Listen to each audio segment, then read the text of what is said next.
Every empire begins with a trickle, a single dollar, a single choice, a single decision that says, from this moment forward, I take responsibility for my flow. Cash flow is not a spreadsheet. It's not a budget. It's not some boring line in a financial report. Cash flow is a reflection of discipline.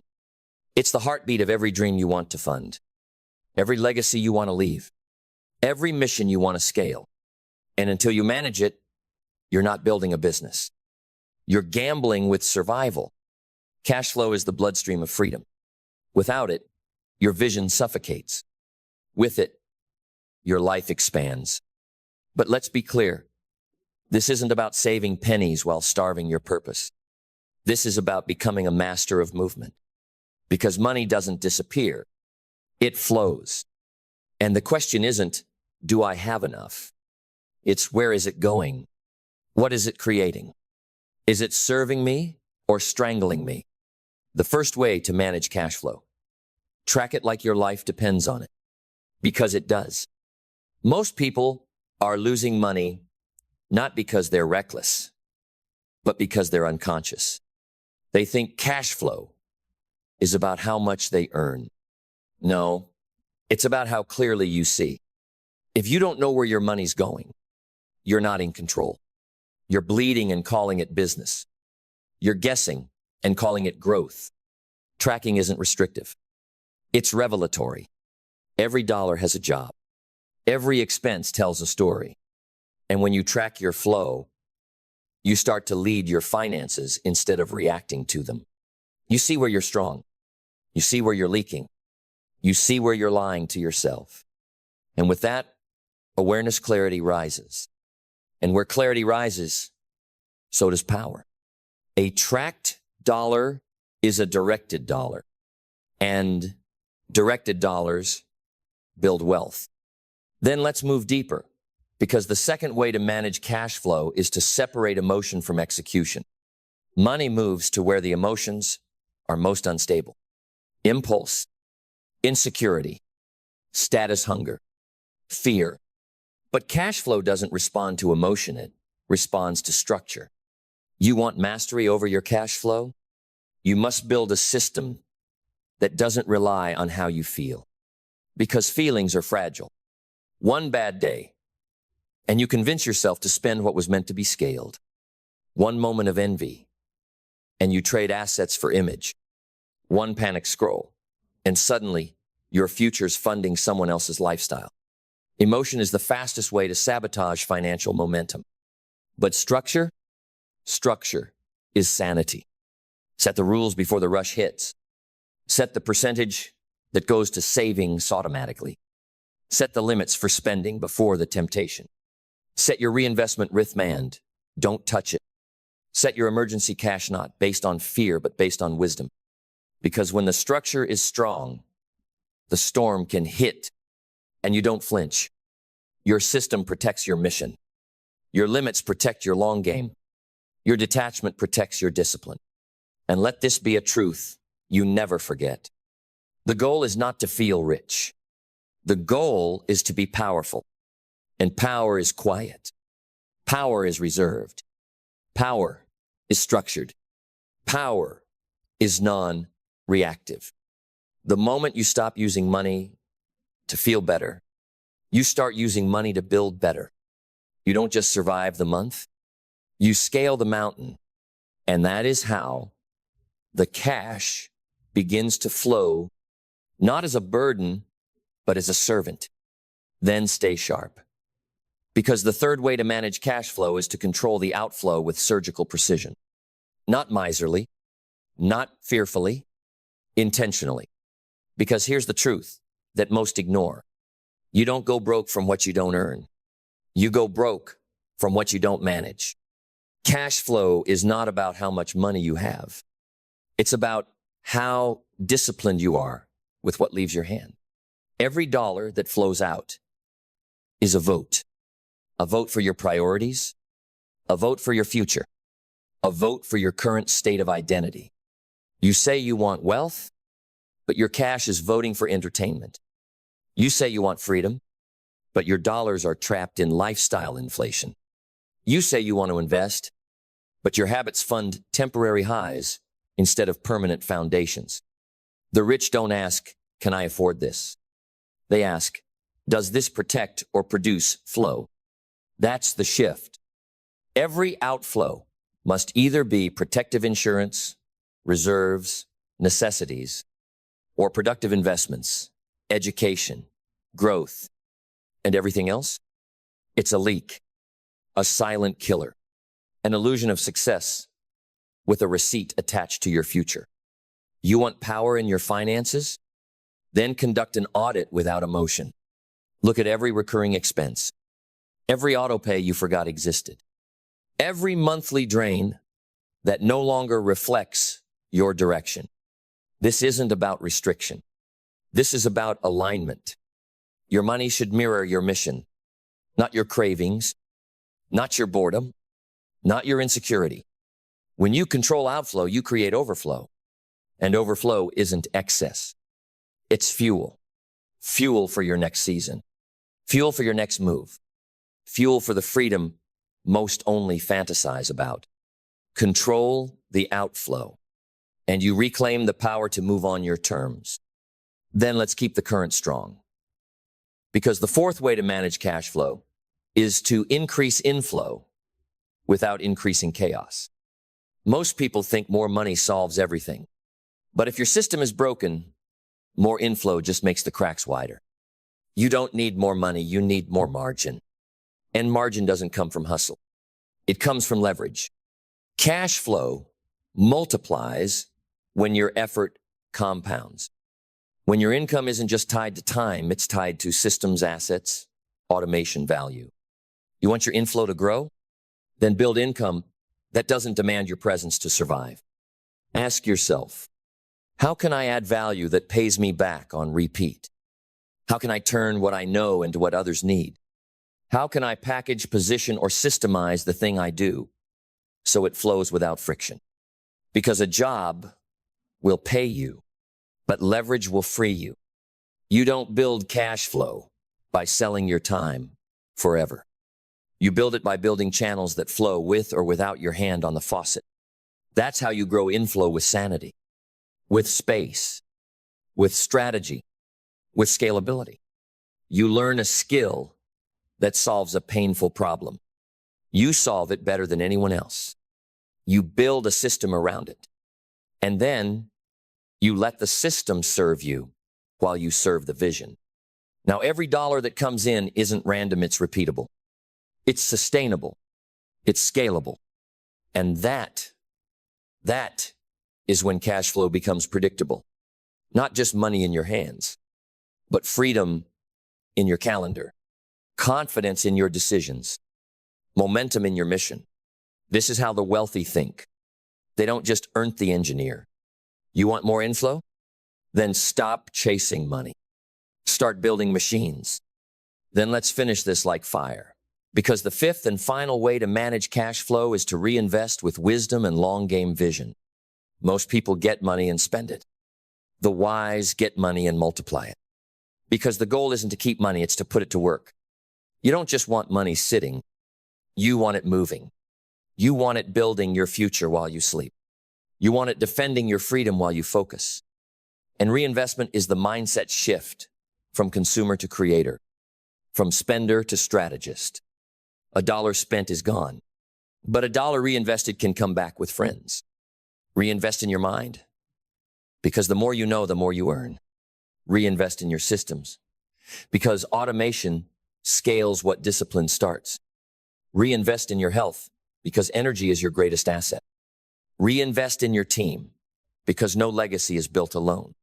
Reinvest in your mission, because when money meets purpose, impact explodes. You must see every inflow as an opportunity to advance your vision, not soothe your insecurity, not prove something, not pretend success. Build. You're not here to look rich. You're here to be powerful. You're here to create cash flow that serves generations, to break cycles of lack, fear, financial anxiety, to become the kind of person who doesn't fear bills, doesn't fear quiet months because you've built a fortress around your flow. This is how wealth begins. Not with 7 figures, but with 7 decisions, 7 moments where you said, I will track, I will control, I will scale, I will reinvest, I will think like a steward, not a slave. I will not react, I will architect. And when that becomes who you are, money becomes a tool, a servant, a silent force that follows your leadership. And the greatest cash flow in your life will not be what comes into your bank account. It will be the overflow of peace, precision, and power you carry. Because you chose to lead your finances like a king, not survive them like a beggar. They say time is money. No, time is your life. And you can't buy it back. You can't borrow it, beg for it, or build more of it. When it's gone, it's gone. And yet, people treat it like it's infinite, like there's always more tomorrow, like they've got forever. But you don't. You have now, you have this hour, this breath, this window of decision that's closing every second. The great tragedy of wasted time isn't the time itself. It's what could have been born in it. The book you never wrote.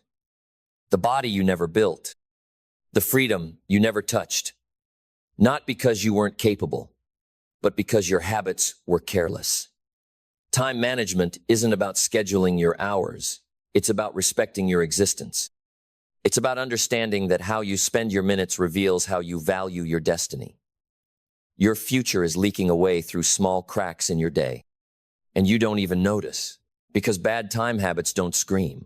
They whisper, they smile, they feel comfortable, and then they steal your decade. You don't rise to the level of your dreams. You fall to the level of your patterns. And some of your patterns have been quietly sabotaging everything you say you want. So let's tear them out. Let's burn them down with truth. Let's confront the poison we drink while we pray for success. Because success is not mysterious. It's structured. It's spiritual. It's built on ruthless clarity and sacred discipline. You want to change your life? Change how you handle time. Not tomorrow, now. The first bad habit is the most seductive of them all. Procrastination, not laziness. Procrastination is not doing nothing. It's doing everything except the one thing that actually matters.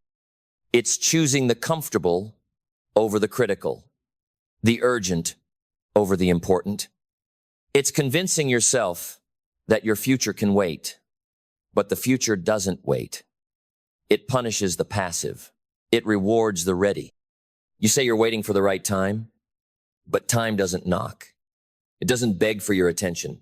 It passes you by, silently. While you're thinking about it, someone else is doing it.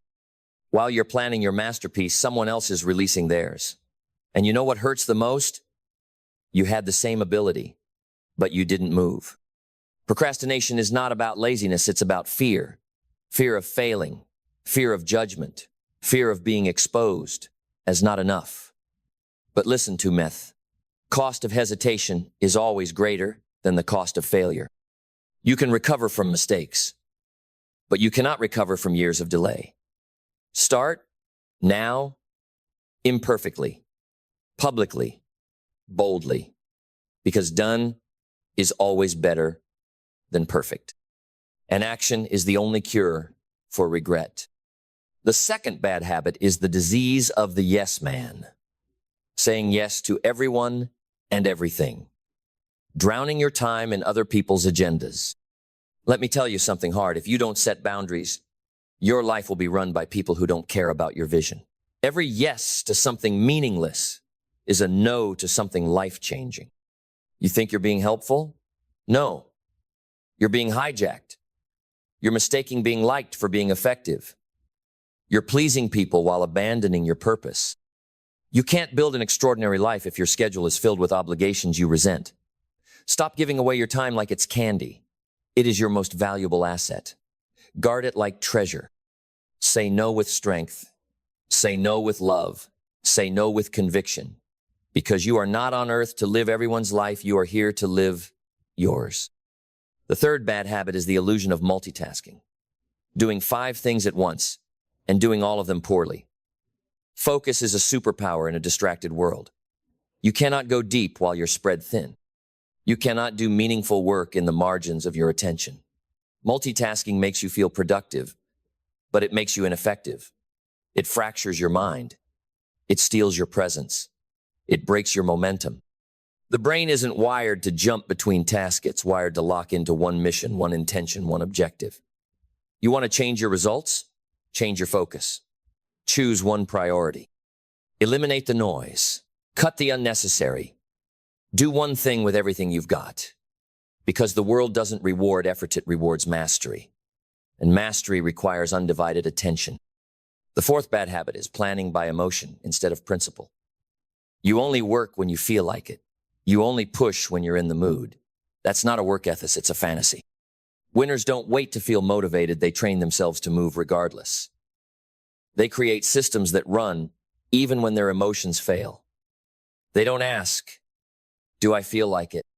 They ask, what must I become today to stay true to my destiny? Discipline is not about harshness, it's about alignment. It's the bridge between the person you are and the person you're becoming. Every day you show up when it's hard, you are proving to yourself that your purpose is stronger than your excuses. That's how identity is built. That's how legacy is forged. The fifth bad habit is letting urgency overpower importance. You wake up, check your phone, get pulled into messages, emails, requests, and you lose your day before you've even claimed it. Your time becomes a reaction, not a creation. You live on defense, not offense. You spend your life putting out fires instead of building empires. Here's the truth. Not everything that screams deserves your attention. Not everything that's urgent is important. You must learn to protect the first hours of your day. They are sacred. They are the soil of your future. Start with what matters. Begin with intention.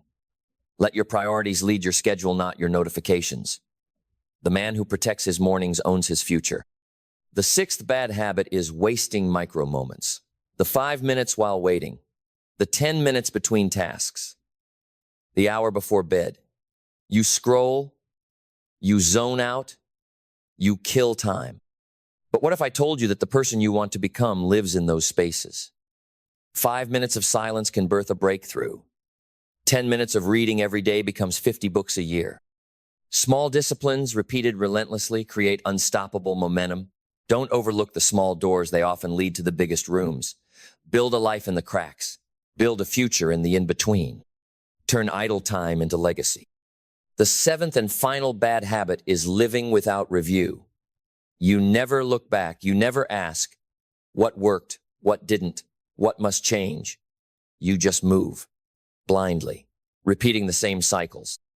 But listen, to mere reflection is the architect of transformation. Without evaluation, there is no growth.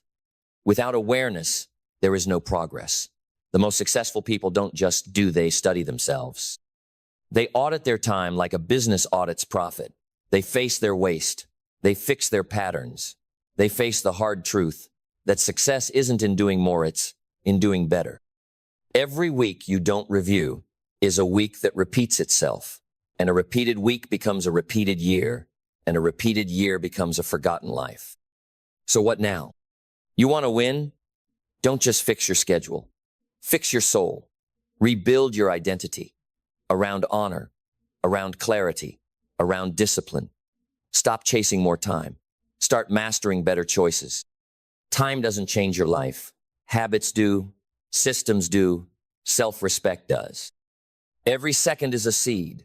Every decision is a brick. And every day is a vote for the future you want to live in. So stop leaking greatness through lazy patterns. Stop justifying procrastination like it's a personality trait. Stop handing your life to distractions and calling it destiny. Take it back. This is your time. Not theirs. Not tomorrow's. Yours.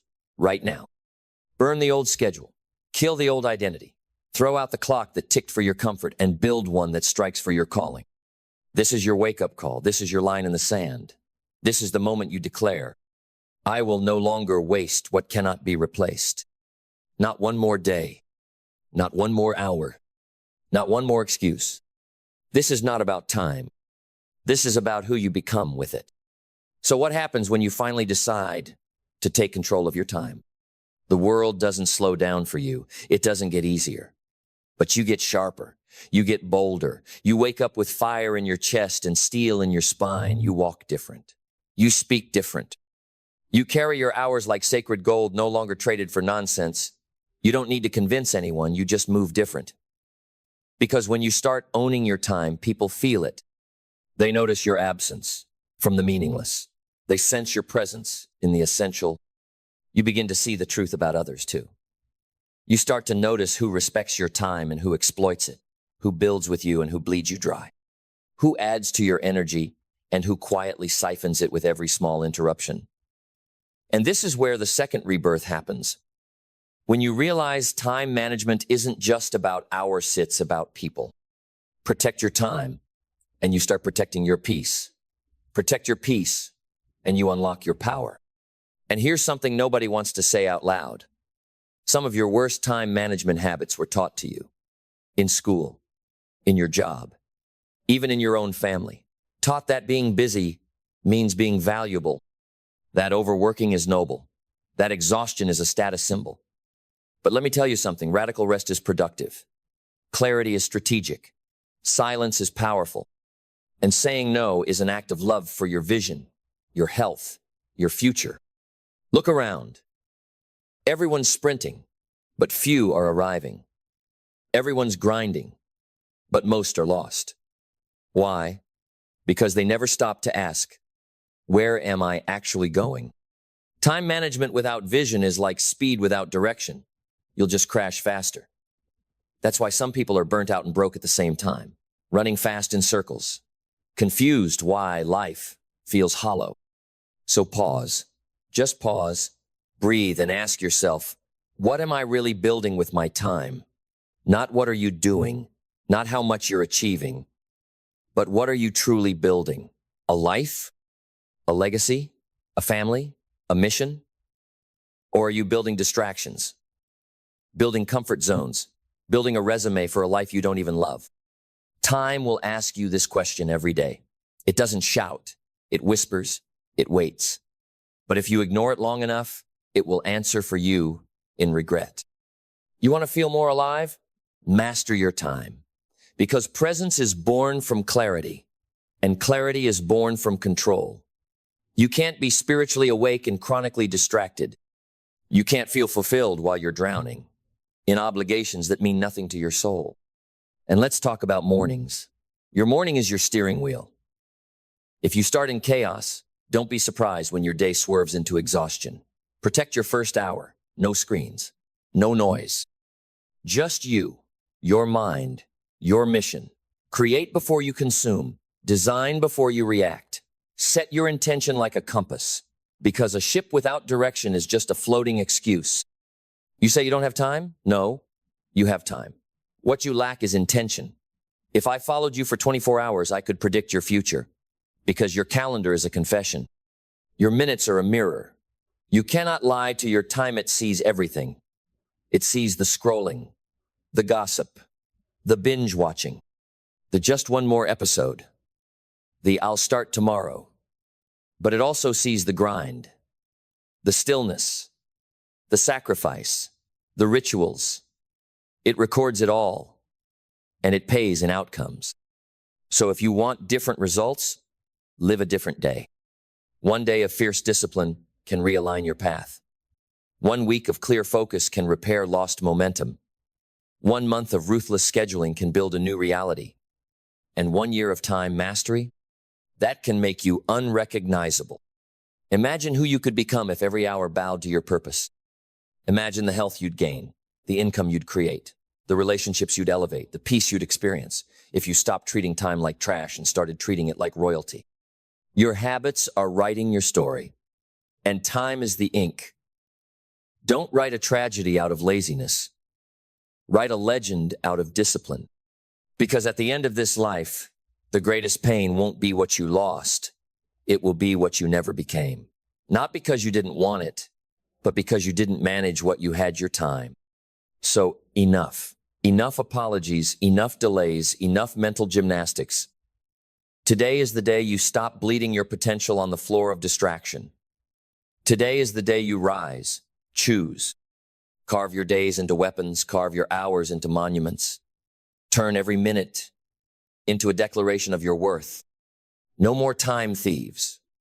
No more empty hours. No more pretending. This is your moment. Now own it. The world rewards those who respect, not those who merely use it. There is a difference between filling a calendar and fulfilling a calling. Some people are busy from dawn till dusk, yet hollow by nightfall. Because activity without alignment is just noise. It's a masquerade of motion, and it's robbing millions of the one thing they can never reclaim. But you're waking up. You're no longer hypnotized by urgency. You're no longer seduced by the applause of being overbooked. You are choosing differently, and that alone makes you dangerous to mediocrity. Let me give you this. Discipline is not restriction. It is liberation. It is saying, I am no longer a slave to randomness. I will no longer be tossed by every wave of distraction. I will walk with intention. Because freedom is not found in chaos, it is found in control. The kind of control that builds rhythm. The kind of rhythm that creates mastery. The kind of mastery that rewrites bloodlines. Your future children will thank you for the way you protected your mornings. Your grandchildren will walk taller because you learned to say no. Generations will shift because you decided not to waste this life scrolling through someone else's highlight reel. You chose to build your own. So build it.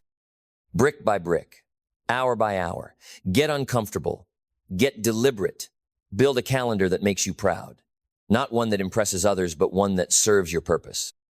Design your day the way an artist designs a masterpiece, with care, with clarity, with non-negotiable focus. Structure your days around your values. Schedule your values before the world schedules your distractions. Give your best hours to your highest purpose.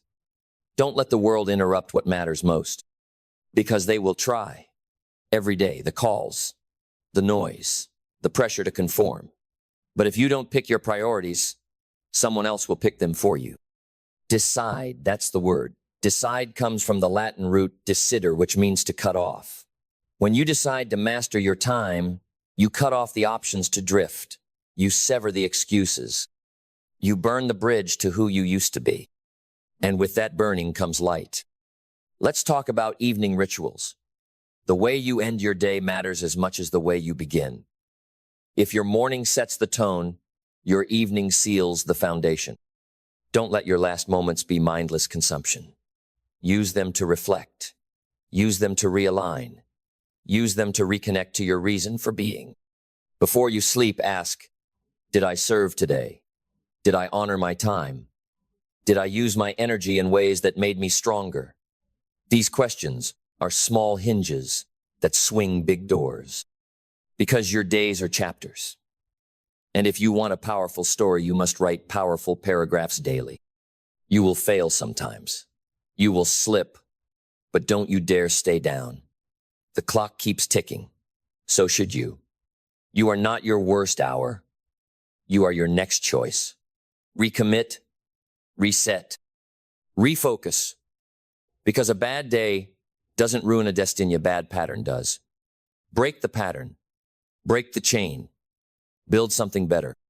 And never forget, time is not a servant. It is not loyal to you. It does not wait. It does not compromise. Time is indifferent, ruthless, relentless. And yet when you respect it, it becomes your greatest ally. The future doesn't belong to the talented. It belongs to the trained, the structured, the intentional, the ones who treat every hour like a seed, not a souvenir. So water your hours, tend to your days, protect your mind, eliminate the leaks, build boundaries like walls around your vision. Because a life without boundaries is a life without direction. And a life without direction is a tragedy in slow motion. You're not here to drift. You're not here to repeat what others have done. You are here to rise, to lead, to awaken every ounce of potential hidden in your minutes. So use them. and use them well. And now, here you are, standing at the edge of a new kind of life.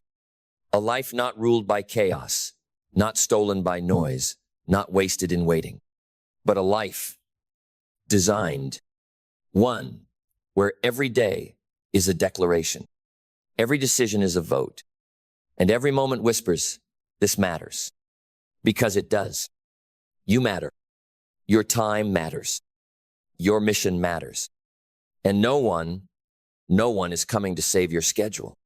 No mentor, no boss, no perfect planner, just warmed with truth, drenched in clarity, staring at the clock with fierce determination and saying, not one more second will be lost. You were not born to chase time. You were born to command it, to shape it, to lead it, to transform it from sand into stone, to carve your name into the minutes the world ignored and leave behind hours that echo with excellence. You see, the world does not remember the scattered. It remembers the structured, the deliberate, the bold, the ones who turned moments into monuments. And if you want to be one of them, if you want your life to mean something more than scrolling, complaining, delaying, then you must become a sculptor of time, a warrior of purpose, a master of your minutes, because the enemy is subtle. It shows up as just one more video, as I'll start tomorrow, as this doesn't matter, but it always ends the same another day gone, another brick missing from the legacy you were born to build. So build it now. Start ugly, start late, start tired, but start anyway. Not because it's easy, but because it's worthy. Because you are worthy. And when the world looks back on your life, let it see a calendar drenched in purpose. Let it see a soul that chose clarity over clutter, intention over indulgence, direction over distraction. Let them say, that one didn't waste their time. That one lived like every second counted. That one became unstoppable. And let you look in the mirror at the end of every single day with no shame, no story, no excuse, just a quiet, powerful truth burning behind your eyes. I used my time like it was sacred because it was.